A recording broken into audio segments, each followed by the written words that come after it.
For half a century, a fellow named Chris Wedes has been befriending and entertaining both the young and the old in Seattle and the Northwest. As a clown everybody knows as J.P. Patches, he is already a likable and comic legend who should also be anointed a national legend as well.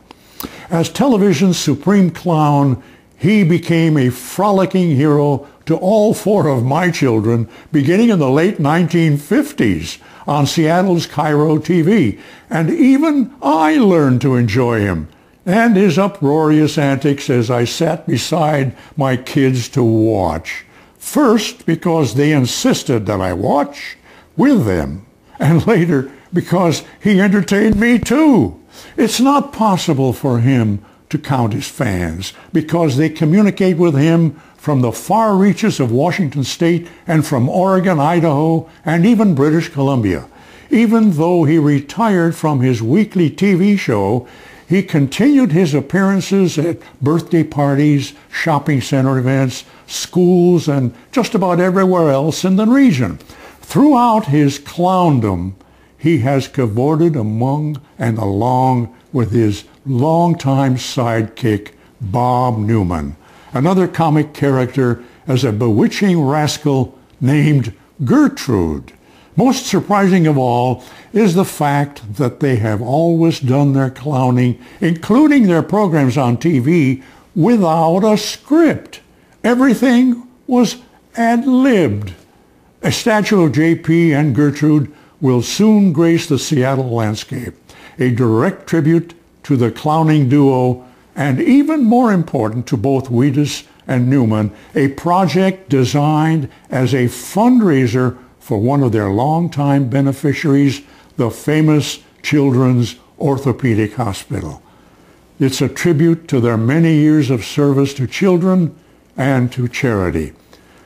Today, Wedes is continuing his appearances as a clown despite the fact that he was recently diagnosed to have blood cancer, which affected his internal organs and now requires him to undergo kidney dialysis for 4 hours 3 times every week. If his friends, including me, hadn't known about his physical conditions, they would never have guessed it from his continuing work as a clown and his smiling demeanor.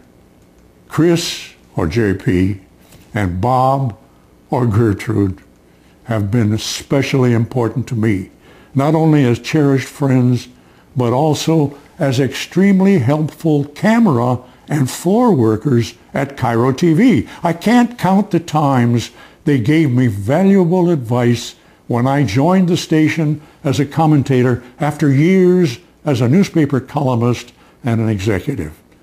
Now, I take my hat off in tribute to both Chris and Bob, who is also ailing, by the way, and hope that the Lord gives both men many, many more years of life and eases the pain they endure as they continue to entertain all the youngsters and the oldsters as well.